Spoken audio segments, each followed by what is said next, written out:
ಇಷ್ಟದಾನ್ ಕಷ್ಟಹರ್ತೃನ್ನಃ ವಿದ್ಯಾಮಾನ್ಯಾನ್ ಮುನೀನ್ ನಮಃ. ಪರಮಗುರುಗಳಾದ ವಿದ್ಯಾಮಾನ್ಯರ ಭೌತಿಕ ದೇಹ ಪತನ ಆದ ದಿನ ಇದು. ಹೀಗಾಗಿ ವಿದ್ಯಾಮಾನ್ಯರ ಸ್ಮರಣೆ ನಮ್ಮ ಬದುಕಿಗೆ ಯಾವ ರೀತಿ ಸ್ಫೂರ್ತಿ ಕೊಡಬಹುದು ಅನ್ನೋದು, ಅದಕ್ಕಾಗಿ ಅವರ ಸ್ಮರಣೆಯನ್ನು ಮಾಡಬೇಕಾಗತ್ತೆ. ವಿದ್ಯಾಮಾನ್ಯರನ್ನು ನಾನು ಸುಮಾರು 8 ವರ್ಷ ನೋಡಿದ್ದೇನೆ. ಅವರು ಕಣ್ಮರೆಯಾದ ದಿನ ಅಷ್ಟು ಹೊತ್ತಿಗಾಗಲೇ ನಾನು ವಿದ್ಯಾಪೀಠದಲ್ಲಿ ಕಲಿಬೇಕು ಅಂತ ತೀರ್ಮಾನ ಮಾಡಿಬಿಟ್ಟಿದ್ದೆ. 2000ನೇ ಇಸ್ವಿಯ ಫೆಬ್ರವರಿ ಸಂದರ್ಭದಲ್ಲಿ, ಫೆಬ್ರವರಿ ತಪ್ಪಿದರೆ ಮಾರ್ಚ್ ಸಂದರ್ಭದಲ್ಲಿ ಮಧ್ವನವಮಿಯ ಪ್ರಸಂಗ. ಅವರು ನಮಗೆ ಮಂತ್ರಾಕ್ಷತೆ ಕೊಟ್ಟ ಸ್ವಲ್ಪ ದಿವಸದೊಳಗಡೆ, ಸ್ವಲ್ಪ ಹೊತ್ತಿನ ಒಳಗಡೆ ಅವರು ಅನ್ಕಾನ್ಷಿಯಸ್ ಆದರು. ಅದೇನೋ ಕಡೆಯ ಅನುಗ್ರಹ ನಮ್ಮದು ಅಂತ ನಮಗೊಂದೇನೋ ಭಾವನೆ. ಆಗ ಅವರು ಭಾಗವತಾದಿ ಸಕಲ ಸಚ್ಚಾಸ್ತ್ರಗಳನ್ನು ವಿಶೇಷವಾಗಿ ಅಧ್ಯಯನ ಮಾಡು ಅಂತ ಆಶೀರ್ವಾದ ಮಾಡಿದ್ರು. ಅದನ್ನು ನಾನು ಬಹಳ ಬಾಲಿಶ ಆಗಿದ್ದೆ. ನಮಗೆ ಈ ಉತ್ತರಾದಿ ಮಠ ಮತ್ತು ಪೇಜಾವರ ಮಠದ ವಿದ್ಯಾರ್ಥಿಗಳೆಲ್ಲ ತರ್ಕಪಾಠ ಆಗಿಲ್ವಾ, ನಿನಗೆ ತರ್ಕಪಾಠ ಆಗಿಲ್ವಾ ಅಂತ ಒಂದೇ ಸಮ ಬೆನ್ನು ಹತ್ತಿದ್ರು. ಈಗಿನ ಭಂಡಾರಕೆರೆ ಸ್ವಾಮಿಗಳು ಕಾಶಿಯಲ್ಲಿ ಹೋಗಿ 4 ವರ್ಷ ತರ್ಕ ಎಕ್ಸ್ಟ್ರಾ ಓದಿ ಬಂದದ್ದು. ಹೀಗಾಗಿ ನಮಗೆ ಇಷ್ಟು ತರ್ಕ ವಿದ್ವಾಂಸರಾದ ಸ್ವಾಮಿಗಳೇ ಇದ್ದು ತರ್ಕಪಾಠ ಯಾಕೆ ಮಾಡ್ತಾ ಇಲ್ಲ, ಈ ಜೀವನದಲ್ಲಿ ತರ್ಕ ಸಿದ್ಧಿಸತ್ತೋ ಸಿದ್ಧಿಸಲ್ವೋ ಅಂತ ಹೇಳಿ ನಮಗೆ ಆ ಪರಿ ಚಿಂತೆ ತರ್ಕಶಾಸ್ತ್ರದ ಬಗ್ಗೆ. ನಮಗದರ ಇತಿ ಮಿತಿ ಇತ್ಯಾದಿಗಳೇನು ಗೊತ್ತಿರಲಿಲ್ಲ. ಆಮೇಲೆ ಲೇಟರ್ ರಿಯಲೈಸೇಷನ್ ಏನು ಅಂದರೆ, ಅಯ್ಯೋ ಈ ತರ್ಕಕ್ಕಿಂತ ಅವರು ಹೇಳಿದ್ದು ಒಳ್ಳೆ ಆಶೀರ್ವಾದ ಅಂತ ಆಮೇಲೆ ಅನ್ನಿಸ್ತು, ಅದು ಬೇರೆ. ಹೀಗಾಗಿ ನಾನು ಸುಮಾರು 1992 ಹಾಗೆ 90ರಿಂದ ಅಂತ ಇಟ್ಕೊಳ್ಳಿ, 90ರಿಂದ ನಾನು ವಿದ್ಯಾಮಾನ್ಯರನ್ನು ನೋಡ್ತಾ ಬಂದಿದ್ದೇನೆ. ಅದರಲ್ಲಿ ನಿಕಟ ಸಂಪರ್ಕಕ್ಕೆ ಬಂದದ್ದು 8 ವರ್ಷ ಅಂತ ಹೇಳಬಹುದು. ನಾನು ವಿದ್ಯಾಮಾನ್ಯರಲ್ಲಿ ನಿಧಾನವಾಗಿ ಗುರುತಿಸಲಿಕ್ಕೆ ಶುರು ಮಾಡಿದ್ದು ಒಂದು ಅಪ್ರತಿಮವಾದ ಸತ್ಯನಿಷ್ಠೆ. ಅವ್ರಿಗೆ ಸತ್ಯ ಬೇಕು, ಬೇರೆ ಯಾವ ವಿಚಾರದ ಬಗ್ಗೆಗೂ ಅವರು ತಲೆ ಕೆಡಿಸ್ಕೋತಾ ಇರಲಿಲ್ಲ. ಯಾವುದೇ ಒಂದು ಸಬ್ಜೆಕ್ಟಿನಲ್ಲಿ ಥರೋ ಆಗಿ ಇರಬೇಕು. ಅವರು ಯಾವುದೇ ಒಂದು ವಿಚಾರವನ್ನು ಬದಲಾಯಿಸ್ಕೊಳ್ಳಿಕ್ಕೆ ತಯಾರಿದ್ದರು. ಅವರು ನಾನು ಈ ತನಕ ತಿಳಿದುಕೊಂಡದ್ದು ತಪ್ಪು ಅಂತ ತಿಳಿದು ಕೂಡಲೇ ಅದನ್ನು ಬಿಟ್ಟು ಬೇರೆ ಕಡೆ ಹೋಗೋರಿದ್ದರು, ಸತ್ಯವಾದದ್ದರ ಕಡೆಗೆ ನಡೆಯುವವರಿದ್ದರು. ಅದು ಅತ್ಯಂತ ರೇರ್ ಕ್ವಾಲಿಟಿ. ಪುರಾಣಗಳಲ್ಲಿ, ಉಪನಿಷತ್ತಿನಲ್ಲಿ, ಆಮೇಲೆ ನಚಿಕೇತನನ್ನು ನೋಡಿದಾಗ ಆ ತರಹ ನಚಿಕೇತನ ತರಹ ವಿದ್ಯಾಮಾನ್ಯರು ಅಂತ ಅನ್ನಿಸ್ಲಿಕ್ಕೆ ಶುರು ಆಯಿತು ನನಗೆ. ವಿದ್ಯಾಮಾನ್ಯರು ಮಹಾಭಾರತ ತಾತ್ಪರ್ಯ ನಿರ್ಣಯ ಅವರ ನೆಚ್ಚಿನ ಗ್ರಂಥ. ವಿದ್ಯಾಮಾನ್ಯರ ಪೂರ್ವಾಶ್ರಮದ ಹೆಸರು ನಾರಾಯಣ ತಂತ್ರಿ ಅಂತ. ಅವರು ಕುಪ್ಪಣ್ಣ ತಂತ್ರಿಗಳ ಮಗ. ಅವರ ಜನ್ಮಸ್ಥಳ ಯರ್ಮಾಳು. ಅವರಿಗೆ ಉಪನಯನ ಆಗಬೇಕಾದರೆ ಬಂದು ಕೃಷ್ಣ ಮಂತ್ರವನ್ನು ಉಪದೇಶ ಮಾಡಿದ್ದು ಪುತ್ತಿಗೆ ಮಠದ ಶತಾಯುಷಿ ಸ್ವಾಮಿಗಳು ಸುಧೀಂದ್ರ ತೀರ್ಥರು.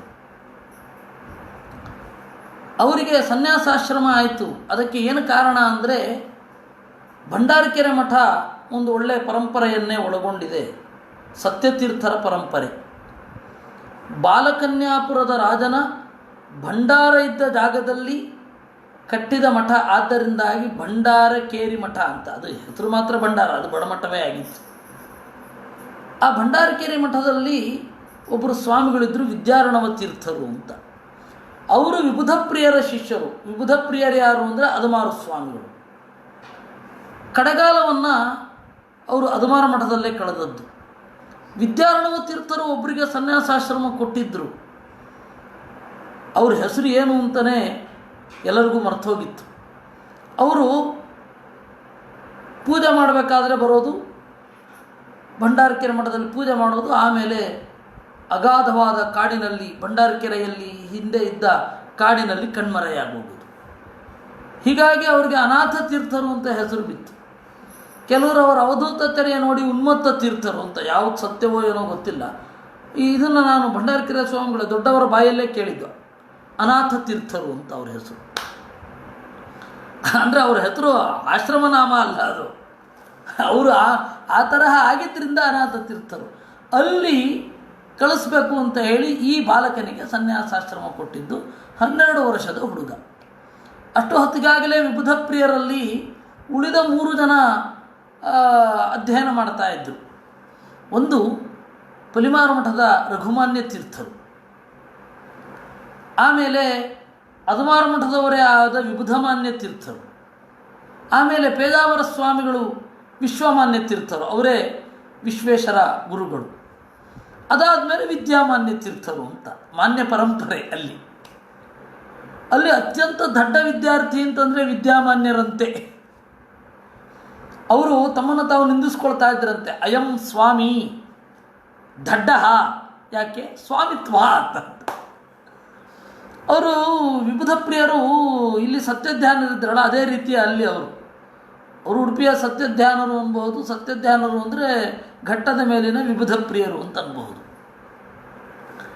ಆಡಳಿತ ಇತ್ಯಾದಿಗಳಲ್ಲೆಲ್ಲ ಬಹಳ ಜೋರು. ಆ ವಿಬುಧಪ್ರಿಯರ ಹತ್ತಿರ ಎಷ್ಟೋ ಜನ ಲಾಯರ್ಸ್ ಬರ್ತಾ ಇದ್ರಂತೆ. ನಾವು ಕೋರ್ಟಿನಲ್ಲಿ ಈ ತರಹ ವಾದ ಮಾಡಬೇಕು, ಯಾವ ರೀತಿ ಈ ವಾದವನ್ನು ಮುಂದುವರಿಸಬೇಕು ಅಂತ ಕೇಳಲಿಕ್ಕೆ ಬರ್ತಾ ಇದ್ರಂತೆ. ಆ ತರಹ ಅದು ಒಂದು ಇನ್ಸ್ಟಿಂಕ್ಟ್ ಆದ ಗುಣ. ಆಮೇಲೆ ಅವರು ನ್ಯಾಯಸುಧಾವನ್ನು ಬಹಳ ಆರಾಮವಾಗಿ ಪಾಠ ಮಾಡೋರಂತೆ ವಿಬುಧಪ್ರಿಯರು.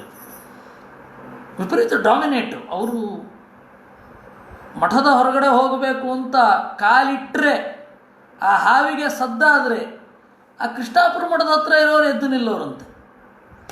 ಆ ಪರಿ ಡಾಮಿನೇಟ್.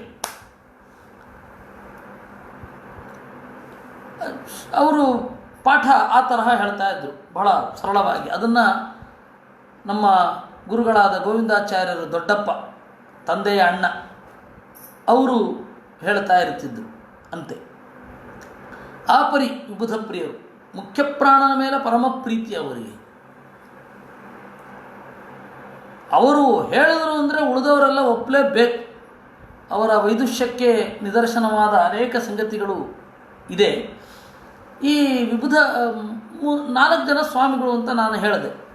ಒಂದು ವಿಬುಧಮಾನ್ಯರು, ರಘುಮಾನ್ಯರು, ವಿಶ್ವಮಾನ್ಯರು, ವಿದ್ಯಾಮಾನ್ಯರು ಅಂತ 4 ಜನ. ಅದರಲ್ಲಿ 3 ಜನ ಬಹಳ ವಿಚಿತ್ರ, ಬಹಳ ಬುದ್ಧಿವಂತರಾದವರು. ವಿಬುಧಮಾನ್ಯರು ಮತ್ತು ಇವರು ಯಾರು ನಮ್ಮ ವಿಶ್ವಮಾನ್ಯರು ಪ್ರಚಂಡ ಪ್ರಜ್ಞಾವಂತರಂತೆ. ವಿಬುಧಮಾನ್ಯರು ಯಾವ ಪರಿ ಪ್ರಚಂಡರು ಅಂತಂದರೆ, ಇದು ಪಡಮನ್ನೂರು ನಾರಾಯಣಾಚಾರ್ಯರು ಅಂದರೆ ನಮ್ಮ ಗುರುಗಳ ತಂದೆ ತರ್ಕಪಾಠ ಮಾಡ್ತಾ ಇರಬೇಕಾದ್ರೆ ಎಲ್ಲೋ ದೃಷ್ಟಿ ಇತ್ತು. ಮಾರನೇ ದಿವಸ ನಾಟಕ ಯಾವುದು ಆಡಿಸ್ಬೇಕು, ನಾಟಕದ ಮಟ್ಟಿನ ಬಗ್ಗೆ ಅವ್ರಿಗೆ ತಲೆ.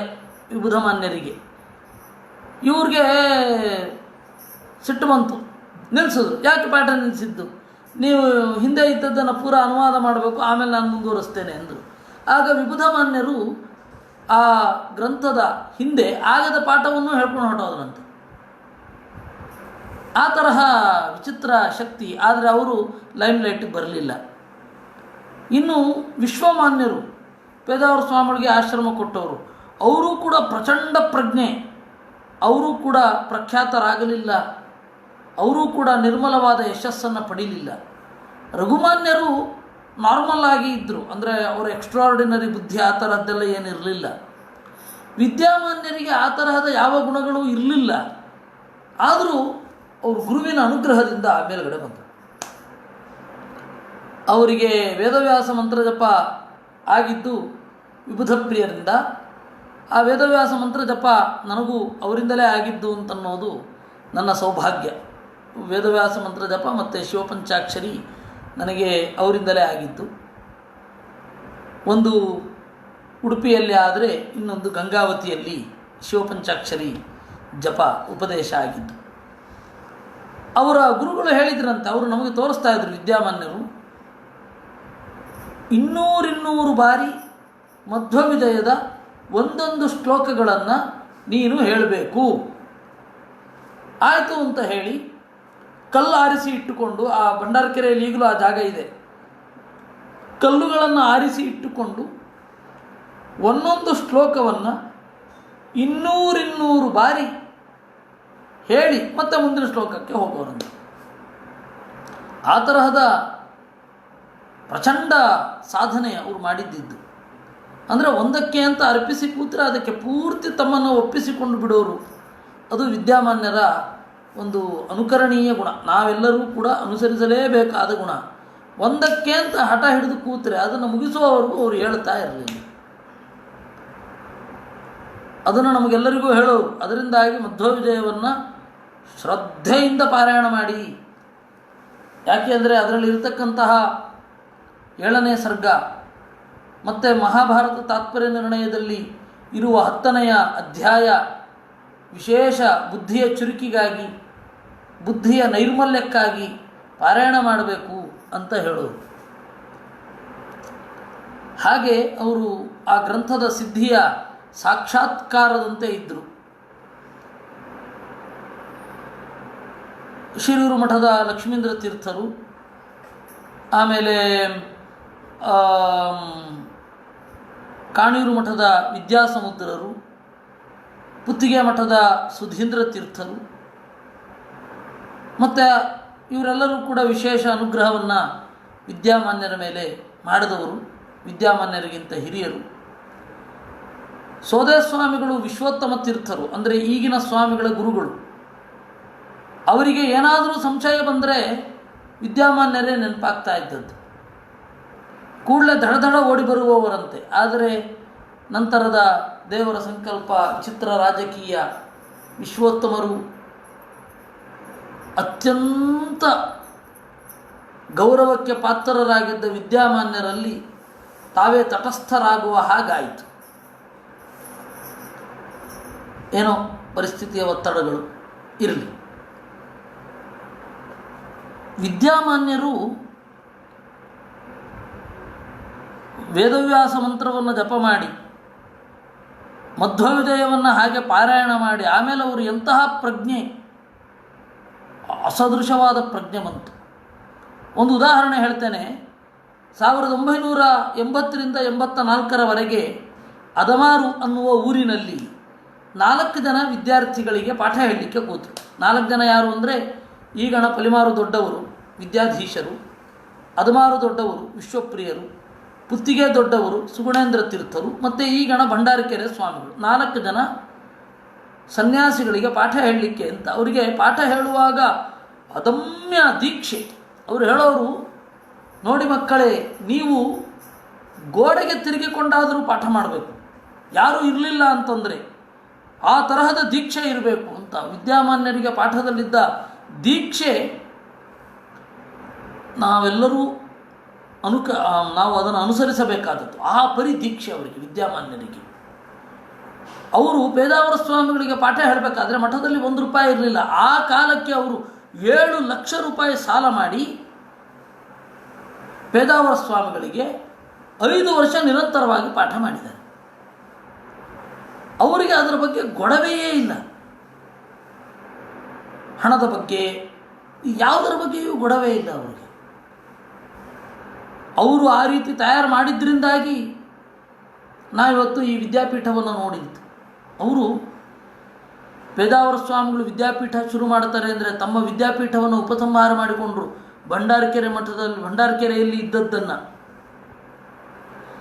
ಆಮೇಲೆ ಬೇರೆ ಕಡೆ ಇದ್ದದ್ದನ್ನು ಅದಮಾರಿನಲ್ಲಿ ಶುರು ಮಾಡಿದ್ದನ್ನು ಉಪಸಂಹಾರ ಮಾಡಿಕೊಂಡ್ರು. ರಾಮಧಾಮದಲ್ಲಿ ಶುರು ಮಾಡಬೇಕು ಅಂತ ಇದ್ದದ್ದನ್ನು ಬಿಟ್ಟರು. ಯಾಕೆಂದರೆ ಪೇಜಾವರ ಸ್ವಾಮಿಗಳಿಗಾಗಿ ಅಷ್ಟು ಪ್ರೀತಿ ಪೇಜಾವರ ಸ್ವಾಮಿಗಳ ಮೇಲೆ. ಒಂದು ಹಿಡಿ ಮುಷ್ಟಿ ಅಕ್ಕಿ ನೀವು ತೆಗೆದು ಪಕ್ಕದಲ್ಲಿ ಇಡಿ, ವೇದಾಂತವನ್ನು ಓದುವವನಿಗೆ ನಿಮ್ಮ ಕೊಡುಗೆಯಾಗಿರಲಿ ಅದು ಅಂತ ಹೇಳಿ ಮುಷ್ಟಿ ಅಕ್ಕಿ ಯೋಜನೆಯನ್ನು ವಿದ್ಯಾಪೀಠದ ಆರಂಭದ ದೆಸೆಯಲ್ಲಿ ಮಾಡಿದ್ದವರು ವಿದ್ಯಾಮಾನ್ಯರು. ಈ ತರಹದ ಯೋಜನೆಗಳು ಅವರು ತಾವು ವಾದದಲ್ಲಿ ಗೆದ್ದಿದ್ದ ಮಧುರೆಯಲ್ಲಿ ಕರಪಾತ್ರಿ ಸ್ವಾಮಿಯನ್ನು ಗೆದ್ದಿದ್ದಕ್ಕೆ ಆ ಮಧುರ ಗೋವರ್ಧನ ಪರಿಕ್ರಮದ ಹತ್ತಿರ 1 ಎಕರೆಯನ್ನು ಕೊಟ್ಟಿದ್ದರು. ಅದನ್ನು ಪೇಜಾವರ ಸ್ವಾಮಿಗಳಿಗೆ ಹಿಂದೆ ಮುಂದೆ ನೋಡದೆ ಕೊಟ್ಬಿಟ್ಟವರು. ಯಾಕೆಂದರೆ ನನ್ನ ಮೇಲೆ ಬಂದ ಅಪವಾದವನ್ನು, ವಾರದಲ್ಲಿ ಸೋತರು ಅನ್ನುವ ಅಪವಾದವನ್ನು ಬಿಡಿಸಿದ್ದು ಇವರು ಅಂತ. ಆ ಪತ್ರಗಳು, ಜಯಪತ್ರಗಳು ಇವತ್ತಿಗೂ ಇದೆ, ಇವತ್ತಿಗೂ ನೆಟ್ಟಲ್ಲೆಲ್ಲ ಸಿಗುತ್ತೆ. ಅದರ ಅಡ್ರೆಸ್ ಆಮೇಲೆ ಹೇಳ್ತೇನೆ. ತಥಾಚ ಕರಪಾತ್ರಿ ಸ್ವಾಮಿಗಳ ಜೊತೆ ಆದ ವಾದ ಐತಿಹಾಸಿಕ. ಆಗ ಆದ ಒಂದು ಆಪಾದನೆಯಿಂದ ನೊಂದು ಅವರು ಊಟ ಬಿಟ್ಟವರು ಕಡೆಗಾಲ ತನಕ ಅವರು ಊಟ ಮಾಡಲಿಲ್ಲ. ಅವರು ಗೋಧಿ ನುಚ್ಚಕ್ಕಿಯನ್ನು ಅವರು ತಗೊಳ್ತಾ ಇದ್ದದ್ದು. ಅವರು ಒಂದು ಸರ್ತಿ ಈ ಶೇಷಗಿರಿ ರಾಯರು, ಭಾಗವತವನ್ನು ಎಡಿಟ್ ಮಾಡಿದ ಶೇಷಗಿರಿ ರಾಯರು, ಅವರು ವಿದ್ಯಾರ್ಥಿ ದೆಸೆಯಲ್ಲಿ ಇದ್ದರು. ತರ್ಕತಾಂಡವ ಪಾಠ ಮಾಡ್ತಾ ಇದ್ದರು ದೊಡ್ಡವರು. ತರ್ಕತಾಂಡವ ಪಾಠ ಮಾಡ್ತಾ ಇದ್ದಾಗ ಒಂದು ಉತ್ತರದ ಮಠಕ್ಕೆ ಹೋದಾಗ ಅಲ್ಲಿಂದ ಆಗಿನ ಕಾಲದಲ್ಲಿ ಟ್ರಂಕಾಲು ಬಂತು. ಯಾರೋ ಸ್ವಾಮಿಗಳು ಬಂದಿದ್ದಾರೆ, ಉಡುಪಿ ಸ್ವಾಮಿಗಳಂತೆ ಪೂಜೆ ಮಾಡ್ತಾ ಇದ್ದಾರೆ. ಆಚೆ ಬೆಂಗಳೂರು ಇಂದ ಅಂದರೆ ಕರ್ನಾಟಕದಿಂದ ಫೋನ್ ಮಾಡ್ತಾ ಇದ್ದವರು ಕುತೂಹಲ, ಯಾರು ಹೋಗಿ ಕೇಳು ಅಂತ. ಅವರು ಅದು ಯಾರೋ ವಿದ್ಯಾಮಾನ್ಯ ತೀರ್ಥರಂತೆ. ಹೌದಾ, ಮೊದಲು ಓಡಿಸೋ ಅವ್ರನ್ನ. ಅವರು ಶಂಕರರ ಸಿದ್ಧಾಂತವನ್ನು ಖಂಡನೆ ಮಾಡಿದ್ದಾರೆ, ಕರಪಾತ್ರಿ ಸ್ವಾಮಿಗಳನ್ನು ಸೋಲಿಸಿದ್ದಾರೆ, ಓಡಿಸೋ ಅವ್ರನ್ನ ಅಂತ ಹೇಳಿ ಕರ್ನಾಟಕದಿಂದ ದೂರವಾಣಿಯಲ್ಲಿ ಅವರಿಗೆ ಆದೇಶ ಹೋಯಿತು. ಅವ್ರದ್ದು ಪೂಜೆ ಎಲ್ಲ ಆಗಿದೆ, ಇನ್ನೇನು ಭಿಕ್ಷೆ ತಗೊಳ್ಬೇಕು. ಅವಾಗ ಅವನು ಬಂದು ನೀವೆಲ್ಲ ಹೊಟ್ಟೋಗ್ತಾ ಇರಬೇಕು ಇಲ್ಲಿಂದ ಅಂತ. ಇವರು ಆನಂದದಿಂದ ಎದ್ದು ಹೋಗಿ ವ್ಯಾನಲ್ಲಿ ಕೂತ್ಬಿಟ್ರು. ಶಿಷ್ಯರಿಗೆಲ್ಲ ಹೊಟ್ಟೆ ತಾಳ ಹಾಕ್ತಾ ಇದೆ, ಇನ್ನೇನು ಪೂಜೆ ಆಗಿದೆ, ನೈವೇದ್ಯ ಆಗಿದೆ, ಇನ್ನೇನು ತುತ್ತು ಬಾಯಿಗೆ ಬರ್ತಾ ಇದೆ ಅನ್ನುವಾಗ ಇದು ಆಯ್ತಲ್ಲ ಪ್ರಾಬ್ಲಮ್ಮು ಅಂತ. ಇವ್ರಿಗೆ ಸಂತೋಷ, ವಿದ್ಯಾಮಾನ್ಯರಿಗೆ. ಕೇಳಿದ್ರಂತ, ಸ್ವಾಮಿ ಏನು ಈ ಸಂತೋಷ ಅನುಭವಿಸ್ತಾ ಇದ್ದೀರಲ್ಲ? ನಾನು ಮಾಡಿದ ಕೆಲಸ ಉತ್ತರದ ಯಾವುದೋ ಹಳ್ಳಿಯ ಮೂಲೆಗೆ ತಲುಪಿತಲ್ಲ, ಅದು ನನಗೆ ಸಂತೋಷ ಆಯಿತು. ಆಚಾರ್ಯರ ಸಿದ್ಧಾಂತ ಅಲ್ಲಿ ತನಕ ಅವರು ಖಂಡನೆ ಮಾಡ್ತಾರೆ ಅಂತ ಬಂತಲ್ಲ, ಅದು ನನಗೆ ಖುಷಿ ಆಯಿತು ಅಂತ ಹೇಳಿದ್ರಂತೆ. ಲೋಕೋತ್ತರಾಣಾಂ ಚೇತಾಂಸಿ, ಲೋಕೋತ್ತರರಾದವರ ಮನಸ್ಸು ಹಾಗೆ ಇರುತ್ತೆ. ವಿದ್ಯಾಮಾನ್ಯರು ಭಂಡಾರಕೆರೆ ಮಠದಿಂದ ಪಲಿಮಾರು ಮಠಕ್ಕೆ ಬಂದದ್ದು ಅದೊಂದು ದೊಡ್ಡ ಇದು. ಮಠದ್ವಯಾಧೀಶರು ವಿಷ್ಣು ತೀರ್ಥರು ಬಿಟ್ಟರೆ, ನರಹರಿ ತೀರ್ಥರು ಬಿಟ್ಟರೆ, ನಂತರ ವಿದ್ಯಾಮಾನ್ಯರೇ ಉಭಯ ಮಠಾಧೀಶರು, 2 ಮಠಗಳಿಗೆ ಅಧಿಪತಿಯಾಗಿದ್ದಿದ್ದು. ಅದನ್ನು ಇನ್ನೊಮ್ಮೆ ನಾವು ನೋಡೋಣ, ಅದರ ಹಿಂದೆ ಮುಂದೆಗಳನ್ನೆಲ್ಲ. ಆ ತರಹ ಅವರಿಗೆ ಒಂದು ಸರ್ತಿ ಋಷಿಕೇಶದಲ್ಲಿ ಹೋಗ್ತಾ ಇರಬೇಕಾದ್ರೆ ಲಕ್ಷ್ಮಣ ಝೂಲಾದ ಮೇಲೆ ಒಬ್ಬ ಕೆಲಸದವನು, ಅವಾಗೆಲ್ಲ ಇಷ್ಟೊಂದು ವಾಹನ ಎಲ್ಲ ಇರಲಿಲ್ಲ, ನಡ್ಕೊಂಡು ಹೋಗಬೇಕಿತ್ತು. ಹರಿದ್ವಾರದಿಂದ ಬದರಿಗೆ ದೊಡ್ಡ ಬೆಳ್ಳಿಯ ಪೆಟ್ಟಿಗೆ, ಬೆಳ್ಳಿಯ ಸಾಮಾನು ತುಂಬಿದ ಪೆಟ್ಟಿಗೆಯನ್ನು ಹಿಡ್ಕೊಂಡು ಹೋಗ್ತಾ ಇದ್ದಾನೆ. ಲಕ್ಷ್ಮಣ ಝೂಲ ಎಲ್ಲಿ ಜಾರಿ ತಪ್ಪಿತೋ ಸೀದಾ ಇಡೀ ಪೆಟ್ಟಿಗೆ ಬಿದ್ದೋಯ್ತು. ಮಠದ ಎಲ್ಲ ಪಾತ್ರೆಗಳು ಅಲ್ಲಿದೆ, ದೇವರ ಪೂಜೆ ಮಾಡತಕ್ಕಂತಹ ಬೆಳ್ಳಿ ಪಾತ್ರೆ ಎಲ್ಲ ಅದರಲ್ಲಿ ಇದೆ. ಕೃಷ್ಣಾರ್ಪಣ ಅಂದ್ಬಿಟ್ರು ಸ್ವಾಮಿಗಳು. ಅವನು ಏನು ಹೆದರು ಬಿಟ್ಟಿದ್ದ, ಏನು ಮಾಡಿಬಿಡ್ತಾರೋ ಸ್ವಾಮಿಗಳು ಅಂತ. ಏನಿಲ್ಲ, ಅಷ್ಟಕ್ಕೆ ಮುಗಿಲಿಲ್ಲ. ನಾಳೆ ಪಾತ್ರೆ ಬೇಕಲ್ಲ, ಅಲ್ಲಿ ಮಠದಲ್ಲಿ ಸಿಬ್ಬಂದಿಗಳ ಪಾತ್ರೆಯನ್ನೇ ಕೊಡಿ, ನೀವು ಜಪ ಮಾಡಿ ಆಮೇಲೆ ಅದನ್ನು ತೊಳೆದು ಕೊಡಿ, ಆಮೇಲೆ ನಾನು ಉಪಯೋಗಿಸ್ತೇನೆ ಅಂತ ಹೇಳೋದು. ಅವನು ಸರಿಯಾಗಿ ಊಟ ಮಾಡಲಿಲ್ಲ ಅವನು ಸಿಬ್ಬಂದಿ. ಇವರು ಆರಾಮಾಗಿದ್ದಾರೆ. ಅವರ ದಿವ್ಯ ನಿರ್ಲಿಪ್ತಿ ಅದನ್ನು ನೋಡಿ ಅನುಭವಿಸಿದವ್ರು ಗೊತ್ತು. ಆರಾಮವಾಗಿದ್ದಾರೆ. ಅದೇ ಅವನಿಗೆ ಹೆದರಿಕೆ ಆಗೋಯ್ತು. ಅಳ್ತಾ ಇದ್ದ ಅವನು. ಯಾಕೋ ಹೋಗಿ ಕೇಳಿದ್ರು, ಯಾಕೆ ಅಳ್ತಾ ಇದ್ದೀನಿ ನೀನು ಅಂತ. ಈತ ಮಂತಪ್ಪವನು, ಇಷ್ಟೆಲ್ಲ ಸಾಮಗ್ರಿ ಬಿದ್ದು ಹೋಯ್ತು, ಬೆಳ್ಳಿ, ಮತ್ತೆಂತ ಮಾಡೋದು, ನನ್ನ ಸಂಬಳದಲ್ಲಿ ಕಟ್ ಮಾಡಿಕೊಂಡ್ರೆ. ಅವನಿಗೆ ಆ ಚಿಂತೆ, ಬಿದ್ದು ಹೋಯ್ತು, ಉಳಿದವ್ರು ನಾವು ನಾನು ಮನೆ ನಡೆಸೋದು ಹೇಗೆ ಅಂತ ಅವನಿಗೆ ತಲೆ ಬಿಸಿ. ಇವರು ಹೇಳಿದ್ರಂತೆ, ಆ ಥರ ಯಾವ ಚಿಂತೆಯನ್ನು ಮಾಡಬೇಡ, ನಿನ್ನ ಸಂಬಳ ಯಾವುದಕ್ಕೂ ಸಂಬಂಧವೇ ಇಲ್ಲ, ನೀನು ಸೇವೆಯನ್ನು ಮುಂದುವರಿಸು, ನಾನು ಕೊಡ್ತೇನೆ ಅಂತ. ಇನ್ನೊಂದು ಬಾರಿ ಒಬ್ಬ ಶ್ರೀಮಂತರ ಮಗನ ಉಪನಯನ ಮಹೋತ್ಸವಕ್ಕೆ ಹೊರಟಿದ್ದಾರೆ. ಕಾಡಿನ ಮಧ್ಯದಲ್ಲಿ ಕಾರ್ ಕೆಟ್ಟೋಗಿದೆ. ತಲೆ ಬಿಸಿ ಆಯ್ತಂತೆ ಇವರಿಗೆ. ಕೂಡಲೇ ಇಳಿದು ಸುತ್ತಮುತ್ತಲೂ ನೋಡ್ಕೊಂಡು ಬಂದ್ರಂತೆ. ಸ್ವಾಮಿಗಳು ಯಾಕೆ ಹಿಂಗೆ ನೋಡ್ತಾ ಇದ್ದಾರೆ ಅಂತ ಸುತ್ತಮುತ್ತಲಿರೋರಿಗೆಲ್ಲ, ಸ್ವಾಮಿ ಯಾಕೆ ನೋಡ್ತಾ ಇದ್ದೀರಾ, ಈ ಒಂದು ಪರಿಸರ ಕಾಡು ಪ್ರಾಣಿಗಳಿಂದ ಕೂಡಿದೆ ಅಂತ ನೋಡ್ತಾ ಇದ್ದೀರಾ, ಕಳ್ಳರು ಬರ್ತಾರೆ ಅಂತ ಯೋಚನೆ ಮಾಡ್ತಾ ಇದ್ದೀರಾ, ಅದ್ಯಾವುದು ಅಲ್ಲ ಅಂದ್ರಂತವ್ರು. ಮತ್ತೆ ಏನು ಮಾಡ್ತೀರಾ, ಅದು ನಾಳೆ ಸ್ನಾನ ಮಾಡಲಿಕ್ಕೆ, ಅವಗಾಹನ ಸ್ನಾನ ಮಾಡಲಿಕ್ಕೆ ಮತ್ತು ಸಂಜೆ ಜಪ ಮಾಡಲಿಕ್ಕೆ ನೀರಿದೆ ಅಂತ ನೋಡ್ಕೊಂಡು ಬಂದೆ. ನೀರಿದೆ. ಮಠದಲ್ಲಿ ಏನಾದರೂ ಈಗ ನೀವೇನಾದರೂ ಇದು ತಂದಿದ್ದರೆ, ಕಾಯಿ ತಂದಿದ್ದರೆ ಆಯಿತು, ಹತ್ತಿರದ ಹಳ್ಳಿಯಿಂದ ತೊಗೊಂಡು ಬನ್ನಿ, ಇಲ್ಲಿ ಪೂಜೆ ಮಾಡಲಿಕ್ಕೆ ಅತ್ಯಂತ ಪ್ರಶಸ್ತವಾದ ಜಾಗ ಇದೆ, ಬರ್ತಾ 4 ಸೇರು ಅಕ್ಕಿ ತಂದುಬಿಡಿ, ಮುಗಿತಲ್ಲ, ಇನ್ನೇನಿದೆ ಅಂತಂದ್ರಂತೆ. ಅವರಿಗೆ ಯಾವುದರ ಬಗ್ಗೆಯೂ ತಲೆ ಬಿಸಿ ಇಲ್ಲ. ನಾಳೆ ಅವರು ಕಾರ್ ಕೆಟ್ಟೋದು ಕೂಡಲೇ ಇಳಿದು ನೋಡಿದ್ದು ಪೂಜೆಗೆ ಅನುಕೂಲ ಆಗತ್ತಾ, ಇಲ್ಲೇ ಇದ್ದರೆ ತೊಂದರೆ ಇಲ್ವಾ ಅಂತ ನೋಡಿದ್ದು. ಹೀಗೆ ಅವರು ಸದಾಚಾರದಲ್ಲಿ ಆ ತರಹದ ನಿಷ್ಠೆ ಆಗಬೇಕು. ಇಲ್ಲಿ ಬೆಂಗಳೂರಲ್ಲಿ ಒಬ್ಬರು ಸ್ವಾಮಿಗಳಿಗೆ ಪಾಠ ಮಾಡ್ತಾಯಿದ್ರು. ಅವರು ನೀವೇ ನಮ್ಮ ಮಠಕ್ಕೆ ಬರಬೇಕು ಅಂತ. ಆಯಿತು ಅಂತ ರಾಮಧಾಮ ನಾವು ಸೇರಿದ್ದೆ.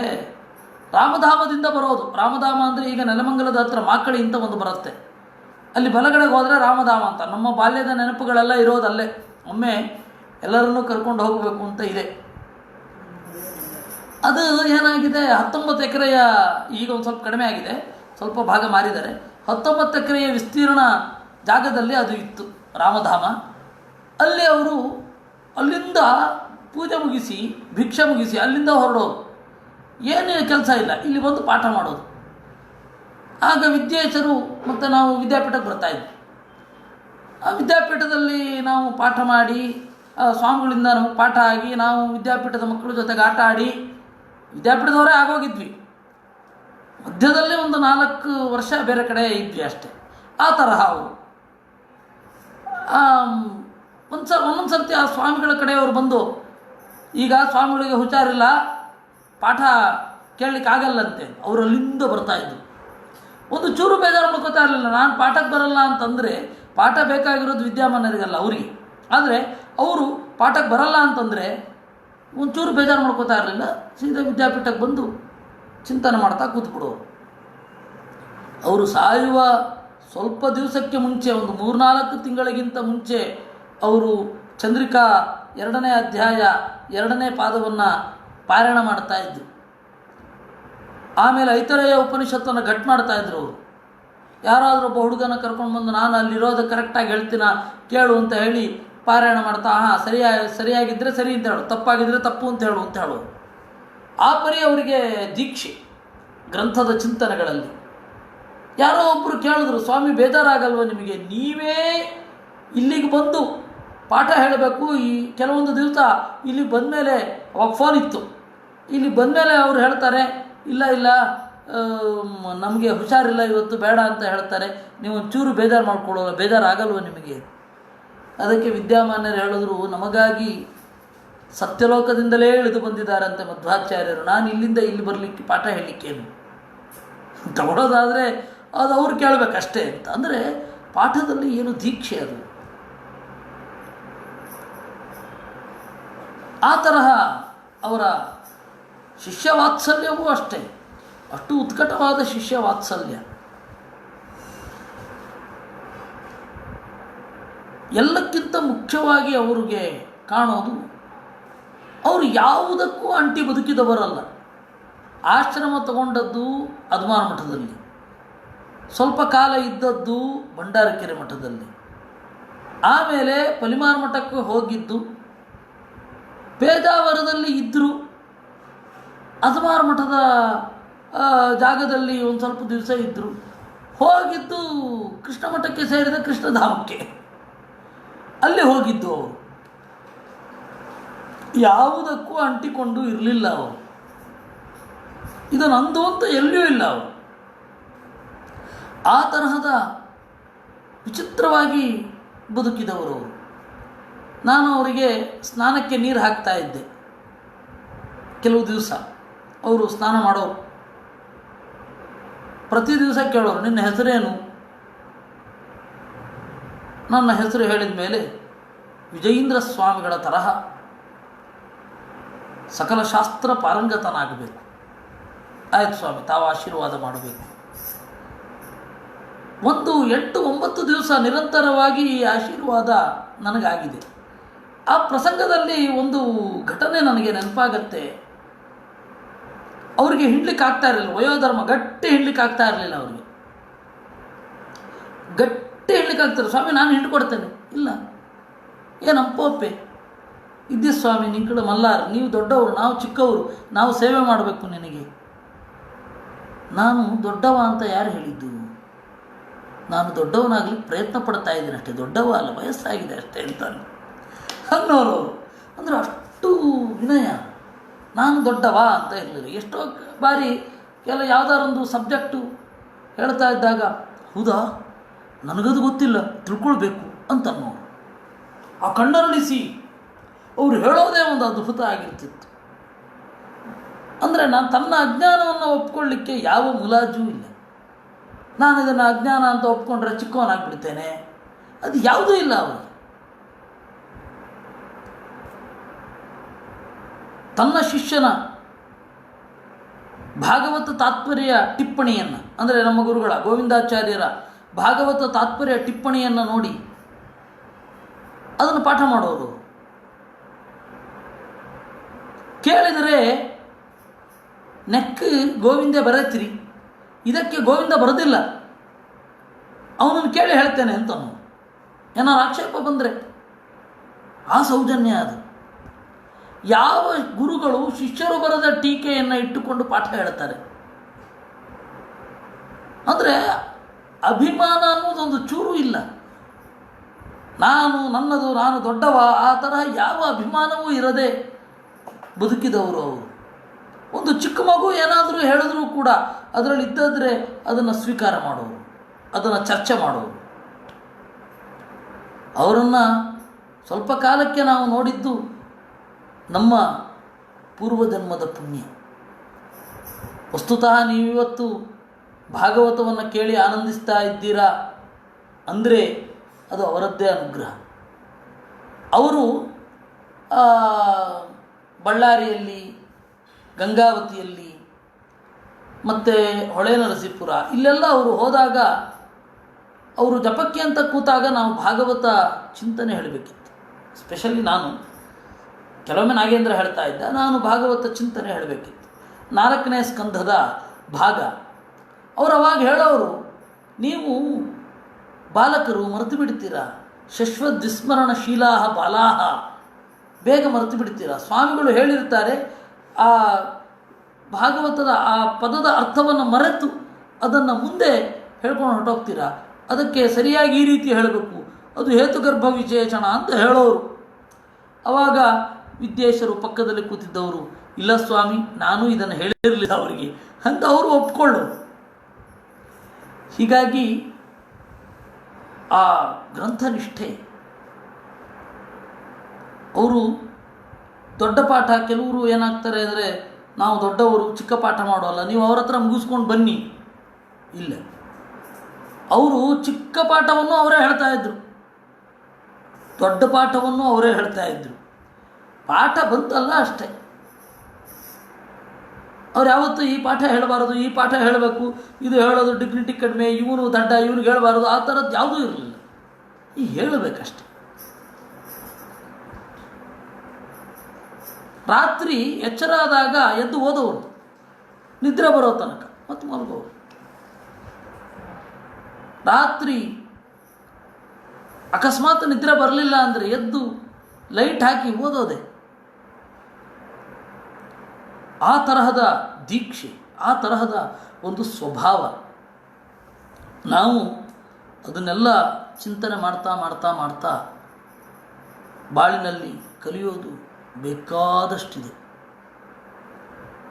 ವಿದ್ಯಾಮಾನ್ಯರಿಂದ ಕಲಿಯೋದು ನಾನು ನೋಡಿದ್ದು 10-12 ವರ್ಷಗಳ ಕಾಲದ್ದು ಅಷ್ಟೇ. ಆದರೆ ಅವ್ರ ಜೊತೆಗೇ ಇದ್ದವರು ಏನೆಲ್ಲ ಕಲಿತಿರಬಹುದು ಅಥವಾ ಕಲಿಯುವ ಅವಕಾಶ ಇದ್ದಿರಬಹುದು. ಯಾರೋ ಒಬ್ಬರು ಕೇಳಿದ್ರಂತೆ, ಸ್ವಾಮಿ ಇಷ್ಟು ಜಪ ಮಾಡ್ತೀರಾ, ಇಷ್ಟು ಪರ್ಯಾಯ ಪೀಠಾರೋಹಣ ಆಗಿದೆ, ಈ ತರಹದ ಶಾಸ್ತ್ರದ ಹಿನ್ನೆಲೆ ಇದೆ, ಎಲ್ಲ ಸರಿ, ನೀವು ದೇವರ ಸಾಕ್ಷಾತ್ಕಾರ ಆಗಿದೆಯಾ?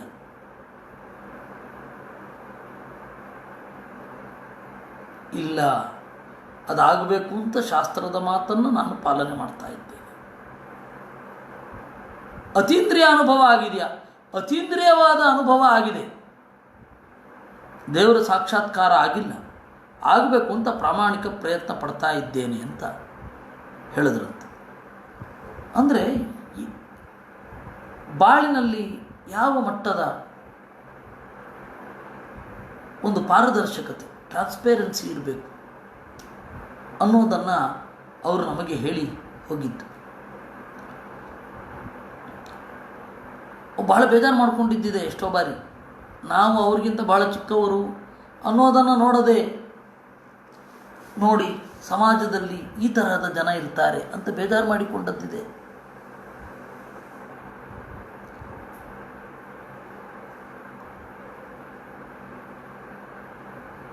ಕೆಲವೊಮ್ಮೆ ಅವ್ರ ಜೊತೆ ಇದ್ದಾಗ ನಾನು ನಡ್ಕೊಂಡದ್ದು ನನಗೆ ಬೇಜಾರಾಗುವಂತಹ ಪರಿಸ್ಥಿತಿ ಇದೆ. ಅದೊಂದನ್ನು ಹೇಳಿದ್ದೇನೆ. ನಮ್ಮ ಜೊತೆಗೆ ಒಬ್ಬ ವಿದ್ಯಾರ್ಥಿ ಇದ್ದ. ಅವನು ವಿದ್ಯಾಪೀಠದಲ್ಲಿ ಓದಿ ಅನುತ್ತೀರ್ಣ ಆಗದೆ, ಓದು ತಲೆಗೆ ಹತ್ತದೆ ಮಠದಲ್ಲಿ ಕೆಲಸಕ್ಕೆ ಸೇರಿಕೊಂಡ. ನಾನು ಅವನು ಎಲ್ಲ ತುಳಸಿ ಕಿತ್ತುತ್ತಾ ಇದ್ವಿ. ಈಗ ಸ್ವಾಮಿಗಳ ಗೆಸ್ಟ್ ಹೌಸ್, ಪೇಜಾವರ ಸ್ವಾಮಿ, ಅದು ವಿದ್ಯಾಪೀಠದಲ್ಲಿ ಗೆಸ್ಟ್ ಹೌಸ್ ಏನಿದೆ ಪೇಜಾವರ ಸ್ವಾಮಿಗಳ ವೃಂದಾವನದ ಎದುರುಗಡೆ, ಅಲ್ಲಿ ತುಳಸಿ ಕಿತ್ತುತ್ತಾ ಇದ್ದಾಗ ಅವನು ಸುಮ್ಮನೆ ಹೀಗಂದ, ಹೊಡೆದ. ನನಗೆ ಇಲ್ಲಿ ಜೋರು ಏಟು ಬಿತ್ತು, ಅಳ್ಳಿಕ್ಕೆ ಶುರು ಮಾಡಿದೆ. ಯಾವ ಪರಿ ಹತ್ತೆ ಅಂದರೆ ಒಂದು ಸ್ವಲ್ಪ ಇವಾಗ ಜಾಸ್ತಿ ಹತ್ತನೇನೋ ಅಂತ ಅನ್ಸತ್ತೆ. ಈಗ ವಿದ್ಯಾಮಾನ್ಯರು ಹೊರಗಡೆ ಬಂದರು. ಕಣ್ಣರಳಿಸಿ ನನ್ನನ್ನೇ ನೋಡ್ತಾ ಇದ್ದಾರೆ, ನನ್ನನ್ನು ಅವನನ್ನು. ನಾನು ಅವ್ರು ನೋಡ್ತಾ ಇದ್ದಾರೆ ಅಂತಲೂ ಸ್ವಲ್ಪ ಜಾಸ್ತಿ ಅತ್ತೆ ಕಾಣುತ್ತೆ. ಈಗ ಅಪಕ್ವತೆ ಅಂತ ಅನಿಸುತ್ತೆ. ಆಗ ಒಂದು 12 ವರ್ಷ ನನಗೆ. ಜಾಸ್ತಿ ಹತ್ತಿದ್ದೀನಿ. ಆಮೇಲೆ ನೀರು ತರಿಸಿ ಇಲ್ಲೆಲ್ಲ ಒರೆಸಿಸಿ ನೋಡಿದ್ರು. ಏನಾದರೂ ಅವನಿಗೆ ಕಣ್ಣಿಗೆ ಪೆಟ್ಟು ಬಿದ್ದಿತ್ತು ಅಂತಾದರೆ ನಿಮ್ಮ ಇಡೀ ವಂಶ ನಿರ್ವಂಶ ಆಗುತ್ತೆ ಅಂತ ಆಗ್ತಿತ್ತು, ಅಷ್ಟು ಸಿಟ್ಟು ಬಂದಿತ್ತು ನನಗೆ ಅಂತ ಹೇಳಿದ್ರು. ಈಗ ನೆನಪಿಸಿಕೊಂಡಾಗ ಸ್ವಲ್ಪ ಜಾಸ್ತಿ ಮಾಡಿದೆ, ಆ ಥರ ಮಾಡಬಾರ್ದಿತ್ತು ಅಷ್ಟು ಅಂತ ಈಗ ಅನಿಸುತ್ತೆ. ಅವರು ಹಾಗೆ ಮಾನವಿಯಲ್ಲಿ ನಾನು ಸೇರಿದ ಹೊಸದು. ನಾನು ಹೋಗೋ ಅಷ್ಟೊತ್ತಿಗೆ ಫಲಾಹಾರ ಮುಗಿದಿತ್ತು. ಅಡುಗೆಯವರನ್ನು ಕೇಳಿ ಅವಲಕ್ಕಿ, ಹಾಲು, ಸಕ್ಕರೆ ಹಾಕಿ ಕಲಿಸಿಕೊಂಡು ತಿಂತಾ ಇದ್ದೆ. ನಮ್ಗೆ ಗೊತ್ತಿಲ್ಲ, ಹಿಂದ್ಗಡೆ ಅವ್ರು ಬಂದು ನಿಂತಿದ್ದಾರೆ. ಹೀಗೆ ನೋಡ್ತಾ ಇದ್ದಾರೆ. ನಾನು ಹೀಗೆ ನೋಡಿದ ಸ್ವಾಮಿಗಳು ಎದ್ದು ನಿಂತೆ. ಏನು ತಿಂತಾ ಇದ್ದೀ ಅಂದರು. ಹಾಲು, ಅವಲಕ್ಕಿ ಮತ್ತು ಸಕ್ಕರೆ ಹಾಕ್ಕೊಂಡು ತಿಂತಾ ಇದ್ದೀನಿ. ನಿನಗೆ ಅದು ಬಹಳ ಇಷ್ಟನಾ ಅಂತಂದರು ಕಣ್ಣರಳಿಸಿ.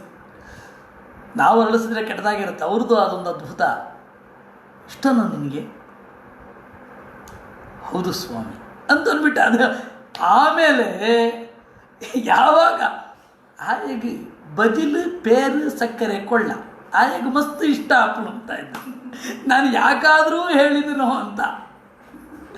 ನಾನು ಎಷ್ಟೋ ಬಾರಿ ಲೇಟಾಗಿ ಹೋದವನು ಮೊಸರು ಅವಲಕ್ಕಿ ಕೊಡು ಅಂತಂದ್ರು. ಇಲ್ಲ ಇಲ್ಲ ಮಲ್ಲಾರ್ಪಣ್ತೇನೆ. ಇಲ್ಲ ಇಲ್ಲ ನಿಮ್ಗೆ ದೊಡ್ಡವರು ಹೇಳಿದರೆ ನಿನಗೆ ಹಾಲು ಸಕ್ಕರೆ ಅವಲಕ್ಕಿನೇ ಕೊಡಬೇಕಂತೆ.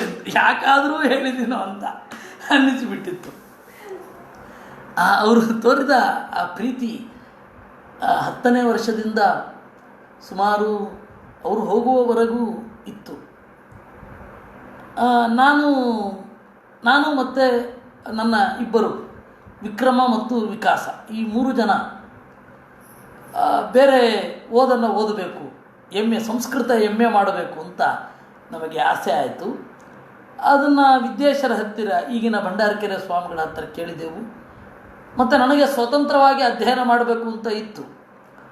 ಹೀಗಾಗಿ MA ನೆಪ ಆಯಿತು. ಕೇಳಿದೆ, ಅವರು ಆಗಲ್ಲ, ಅದಕ್ಕೆಲ್ಲ ಇಲ್ಲಿ ಅವಕಾಶ ಇಲ್ಲ ಅಂತಂದುಬಿಟ್ರು. ಅದೇ ಒಂದು ನೆಪ ಮಾಡಿಕೊಂಡು ಮಠ ಬಿಡೋದು ಅಂತಾಯಿತು. ಯಾಕೆಂದರೆ ಓದು ನಿಧಾನ ಆಗ್ತಾಯಿತ್ತು. ಮಠ ಬಿಟ್ಟು ಪೇದವರ ಮಠಕ್ಕೆ ಬರೋದು ಅಂತ ಏನೋ ಆಯಿತು, ಎಲ್ಲ ಆಯಿತು. ಆಗ ಅವರು ಡೆತ್ ಬೆಡ್ಡಲ್ಲಿದ್ದರು ವಿದ್ಯಾಮಾನ್ಯರು.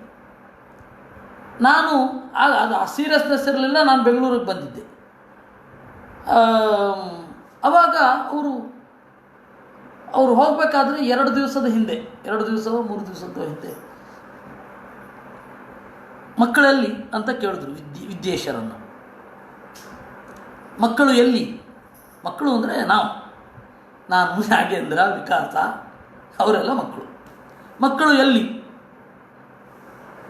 ಇವರಿಗೆ ಅವರೆಲ್ಲ ನನ್ನ ಮೇಲೆ ಸಿಟ್ಟು ಮಾಡ್ಕೊಂಡು ಬಿಟ್ಟು ಹೋಗಿದ್ದಾರೆ ಅಂತ ಹೇಳಲಿಕ್ಕಾಗಲ್ಲ. ಯಾಕೆಂದರೆ ಯಾವತ್ತೂ ವಿದ್ಯಾಮಾನ್ಯರು ನಮ್ಮ ಪರ ಇರ್ತಾಯಿದ್ರು, ಸ್ವಾಮಿಗಳ ಪರ ಅಲ್ಲ.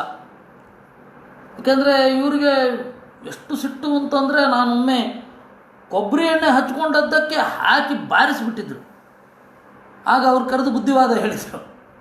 ಹೀಗಾಗಿ ನಮ್ಮ ಮೇಲೆ ಒಂದು ಸಾಫ್ಟ್ ಕಾರ್ನರ್, ಓದ್ತಾರೆ, ಓದಲಿಕ್ಕೆ ಪ್ರಯತ್ನ ಪಡ್ತಾರೆ ಅಂತ ಒಂದು ಸಾಫ್ಟ್ ಕಾರ್ನರ್. ಅವ್ರಿಗೆ ಅವರು ಅನುಮಾನ ದೃಷ್ಟಿಯಿಂದ ನೋಡ್ತಾ ಇದ್ದದ್ದೇ ಭಂಡಾರಕೆರೆ ಸ್ವಾಮಿಗಳನ್ನ. ಆವಾಗ ಅವರು ಸ್ವಾಮಿಗಳು ಹೇಳಲಿಕ್ಕೆ ಹೆದರ್ಕೊಂಡ್ರು. ಅವ್ರು ಬಿಟ್ಟು ಹೋಗಿದ್ದಾರೆ ಅಂತ ಹೇಳಿದ್ರೆ ಮತ್ತೆ ನನ್ನನ್ನೇ ಬೈತಾರೆ. ಇದ್ದಿ ಅವರು ಬರ್ತಾರೆ, ಆಕಳು ಬರ್ಪೇರು ಅಂತೇನೋ ಮ್ಯಾನೇಜ್ ಮಾಡಿ ಹೊರಗಡೆ ಬಂದು ಜೊತೆಯಲ್ಲಿದ್ದವ್ರಿಗೆಲ್ಲ ಹೇಳಿದ್ರು. ಕೊಳ್ಳಹಳ್ಳಿ ವೆಂಕಟೇಶು, ಆಮೇಲೆ ಗಿರೀಶು, ಮತ್ತು ಅಲ್ಲೊಬ್ಬರು ಕ್ಯಾಶಿಯರ್ ವೆಂಕಟೇಶ್ ಅಂತ ಇದ್ದರು. ಅವ್ರ ಹತ್ರ ಎಲ್ಲ ಮಕ್ಕಳು ನನ್ನನ್ನು ಬಿಟ್ಟು ಹೋಗಿದ್ದಾರೆ ಅಂತ ಹೇಳಿಬಿಡಿ, ಆಮೇಲೆ ನನಗೆ ಶಾಪ ಹಾಕ್ತಾರೆ ಕಡೆಗಾಲದಲ್ಲಿ, ಹೇಳಬೇಡಿ ಅಂತ ಹೇಳಿದ್ರು. ನಮ್ಮ ಮೇಲೆ ಅಷ್ಟು ಪ್ರೀತಿ ಅವರಿಗೆ. ಮತ್ತು ಅವ್ರದ್ದು ಕೆಲವು ನಮ್ಗೆ ಅರ್ಥ ಆಗ್ತಾ ಇರಲಿಲ್ಲ. ವಿದ್ಯಾಮಾನ್ಯರು ನನಗೆ ಹೇಳಬೇಕಾದ್ರೆ, ನೋಡು ಮಗು, ಆ ಕಪ್ಪು ವೆಂಕಟೇಶನನ್ನು ಕರೆ ಅಂತಂದ್ರು. ನಮಗೆ ತಿಳ್ಕೊಳ್ಳಿಕ್ಕೆ ಹೇಳಿದ್ದು ನಮ್ಗೆ ಗೊತ್ತಿರಲಿಲ್ಲ, ಚಿಕ್ಕ ಹುಡುಗರು. ಕಪ್ಪು ವೆಂಕಟೇಶ ಅವರೇ ಬರಬೇಕಂತೆ ಅಂತ ಹೇಳಿ ನಾನು ಬಯಸ್ಕೊಂಡಿದ್ದೆ. ಅವರು ಆ ರೀತಿ ತಮಾಷೆಯನ್ನು ಬಹಳ ಸೀರಿಯಸ್ ಆಗಿ ಮಾಡೋರು ಅವರು ವಿದ್ಯಾಮಾನ್ಯರು. ಅದೊಂದು ಗುಣ ಇತ್ತು. ಬಹಳ ಪ್ರಸಿದ್ಧವಾದ ಒಂದು ಜೋಕಿದೆ ವಿದ್ಯಾಮಾನ್ಯರ ಬಗ್ಗೆ. ಅದರಲ್ಲಿರೋದು ನಾನೇ. ಏನು ಅಂತಂದರೆ, ಸಂಗೀತ ಕಚೇರಿ ಆಗ್ತಾ ಇದ್ದಾಗ ಅವ್ರಿಗೆ ಸಂಗೀತ ಅವೆಲ್ಲ ಇಂಟ್ರೆಸ್ಟ್ ಇರಲಿಲ್ಲ. ಅವ್ರಿಗೆ ಓದು ಅಷ್ಟೇ, ಅದು ಇನ್ಯಾವುದರಲ್ಲೂ ಇಂಟ್ರೆಸ್ಟ್ ಇರಲಿಲ್ಲ ಅವ್ರಿಗೆ.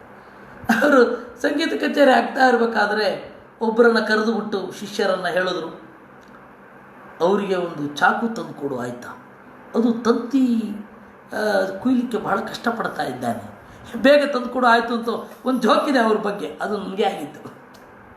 ಅವರು ಯಾವುದೇ ಆಗಲಿ ಬಹಳ ಸೀರಿಯಸ್ ಆಗಿ ತಮಾಷೆ ಮಾಡಿದ್ರು ಸೀರಿಯಸ್ ಆಗಿರೋದು, ಆದರೆ ನಮಗೂ ನಗು ಬರೋದು. ಹಾಗೆ ಆ ನಗುವನ್ನು ನೋಡಿ ಅವರು ಸಂತೋಷ ಪಡ್ತಾ ಇದ್ದರು. ಆ ತರಹ ಏನು ಇರ್ತಿರಲಿಲ್ಲ. ಏಕಾದಶಿ ಆಟ ಆಡುವಾಗ ಕರೆದು ನಮ್ಮನ್ನೆಲ್ಲ ಬೈದದ್ದಿದೆ. ಏಕಾದಶಿ ವಿದ್ಯಾಪೀಠದಲ್ಲಿ ಆಟ ಆಡ್ತಾ ಇದ್ವಿ. ಕರೆದು ಕೇಳಿದ್ರು ನಮ್ಮನ್ನು, ಭಂಡಾರಕೆರೆ ಮಠದ ಹುಡುಗರು ಅಂದರೆ ಅವ್ರಿಗೆ ಸದಾಚಾರ ಇರಬೇಕು, ಅವರು ಅಧ್ಯಯನದಲ್ಲಿ ರತರಾಗಿರಬೇಕು. ಊಟದ ಬಗ್ಗೆ ಒಂದು ದಿವಸ ಕೇಳಲಿಲ್ಲ. ಅದು ವಿದ್ಯಾಶರಿಗೆ ಸಿಟ್ಟು. ನೀವು ಪಲಿಮಾನ್ ಮಠಕ್ಕೆ ಆಗ್ಬೇಕಾದ್ರೆ, ಪೇಜಾರ್ ಮಠಕ್ಕೆ ಆಗ್ಬೇಕಾದ್ರೆ ಹನುಮಾನ್ ಮಠದ ಹುಡುಗರಿಗೆ ಊಟ ಸರಿಯಾಗಾಯ್ತಾ, ತಿಂಡಿ ಸರಿಯಾಗಾಯ್ತಾ ಕೇಳ್ತೀರ. ಅದೇ ಭಂಡಾರಕೆರೆ ಮಠದ ಹುಡುಗರಿಗೆ ಊಟ ಸರಿಯಾಯ್ತಾ, ತಿಂಡಿ ಸರಿಯಾಯ್ತಾ ಒಮ್ಮೆ ಕೇಳಲ್ಲ ನೀವು. ಅದು ಅವ್ರಿಗಿಲ್ಲ, ಅದಕ್ಕೆ ನಾನು ಕೇಳೋಲ್ಲ ಅಂತ ಹೇಳಿದರು ಅವರು. ಭಂಡಾರಕೆರೆ ಮಠದ ಹುಡುಗರು ಉಪವಾಸದಿಂದ ಒದ್ದಾಡ್ತಾ ಇದ್ದಾರೆ ಅಂತ ಅವ್ರಿಗೆ ಗೊತ್ತಿತ್ತು. ಸುಮ್ಮನೆ ಇದ್ದದ್ದು ನಮ್ಮ ಭಾಗ್ಯ ಅಂತ ನನಗೆ ಇವಾಗ ಅನ್ನಿಸ್ತಾ ಇದೆ. ಕರೆದ್ರು, ವೈಕ ಗಬ್ಬಂತುಳ್ಳಾರು ಅಂತ ಕೇಳಿದ್ರು. ಯಾಕೆ ಆಟ ಆಡ್ತಾ ಇದ್ದೀರಾ? ನಾವು ಹೇಳಿದ್ವಿ ಏಕಾದಶಿ ಉಪವಾಸ ಮರಿಬೇಕಲ್ಲ ಸ್ವಾಮಿ. ಸಮ ಬೈದರು. ಉಪವಾಸ ಮರಿಬೇಕು ಅಂತ ಆಟ ಆಡೋದಾ? ಏಕಾದಶಿ ಆಟ ಆಡಬಾರದು, ಅದು ಸದಾಚಾರ ವಿರುದ್ಧ. ನೀವು ಏಕಾದಶಿ ಉಪವಾಸವನ್ನು ನಿಷ್ಠೆಯಿಂದ ಮಾಡ್ತಾ ಇದ್ದೀರಾ, ಅದು ಯಶಸ್ವಿ ಆಗಬೇಕು ಅಂದರೆ ಯಾವುದೇ ಆಟಗಳನ್ನು ಆಡಬಾರದು ಅಂತಂದು. ಅದು ಒಂದು ಬಲವಾಗಿ ಮುದ್ರೆ ಒತ್ತಿದ ಹಾಗೆ ಆಗಿ ಇವತ್ತು ಕೂಡ ಏಕಾದಶಿ ಯಾವುದಾದ್ರೂ ಭೋಗ ಅಂತ ಅನಿಸಿದ್ದನ್ನು ದೂರ ಸರಿಯುವ ಮನಸ್ಸಾಗತ್ತೆ. ಅದು ಅವರ ಒಂದು ಕಣ್ಣರಳಿಸುವಿಕೆಯ ಪ್ರಭಾವ ಅಂತ ನನಗೆ ಅವಾಗವಾಗ ಅನಿಸುತ್ತೆ. ಹಾಗೆ ವಿದ್ಯಾಮಾನ್ಯರ ಬಗ್ಗೆ ಎಷ್ಟೋ ಆಫ್ ದ ರೆಕಾರ್ಡ್ಸ್ ವಿಷಯಗಳಿದೆ. ಆಮೇಲೆ ಎಲ್ಲರಿಗೂ ಎಲ್ಲರ ಜೊತೆ ಹಂಚಿಕೊಳ್ಳಬಹುದಾದದ್ದಿದೆ. ಅದನ್ನೆಲ್ಲ ಇನ್ಯಾವಾಗಾದರೂ ಚಿಂತನೆ ಮಾಡುವ. ಅಂತೂ ವಿದ್ಯಾಮಾನ್ಯರ ನಚಿಕೇತ ಸಮಾನವಾದ ಜ್ಞಾನನಿಷ್ಠೆ, ಸದಾಚಾರ ನಿಷ್ಠೆ, ಅದರ ಜೊತೆಗೆ ಅವರ ಸಾರಳ್ಯ, ಅದೆಲ್ಲವನ್ನು ನಾವು ಅನುಸರಿಸಬೇಕಾದ ಗುಣ ಆಗಿರುತ್ತೆ. ಅವ್ರು ಯಾವುದನ್ನು ಹೌದು ನನಗಿದು ಗೊತ್ತಿಲ್ಲ ಅಂತ ಅಜ್ಞಾನ ಒಪ್ಪಿಕೊಳ್ಳೋದ್ರಲ್ಲಿ, ಅದು ಬೇಜಾರ್ಸ್ವಾಮಿಗೂ ಇತ್ತು. ಅಜ್ಞಾನ ಒಪ್ಪಿಕೊಳ್ಳೋದ್ರಲ್ಲಿ ಯಾವುದೇ ಸಂಕೋಚ ಇಲ್ಲ. ಅಂದ ಹೆಂಗೂ ಗೊತ್ತಾತ್ರಿ, ಹೆಂಗೂ ಗೊತ್ತೇ ಇದ್ದಿ ಅಂತ ಹೇಳೋರು. ಹೀಗೆ ಬಹಳ ವಿಚಾರಗಳನ್ನು ಪರಮಗುರುಗಳ ಬಗ್ಗೆ ಇನ್ನೂ ಹಂಚಿಕೊಳ್ಳಿಕ್ಕಿದೆ, ಇನ್ನೂ ಮುಗಿದಿಲ್ಲ ಇದು. ಅದನ್ನು ಇನ್ನೊಮ್ಮೆ ಭೇಟಿಯಾಗೋಣ. ಅವರ ಈ ದಿವಸದಲ್ಲಿ ನಮಗೂ ಆ ಸದಾಚಾರ ನಿಷ್ಠೆ, ಜ್ಞಾನನಿಷ್ಠೆ ಮೊದಲಾದವುಗಳನ್ನೆಲ್ಲ ದೇವರು ದಯಪಾಲಿಸಲಿ ಅಂತ ವಿದ್ಯಾಮಾನ್ಯರ ನೆನಪಿನಲ್ಲಿ ಒಂದು ನಮಸ್ಕಾರ ಮಾಡೋಣ. ಕೃಷ್ಣಾರ್ಪಣಮಸ್ತು.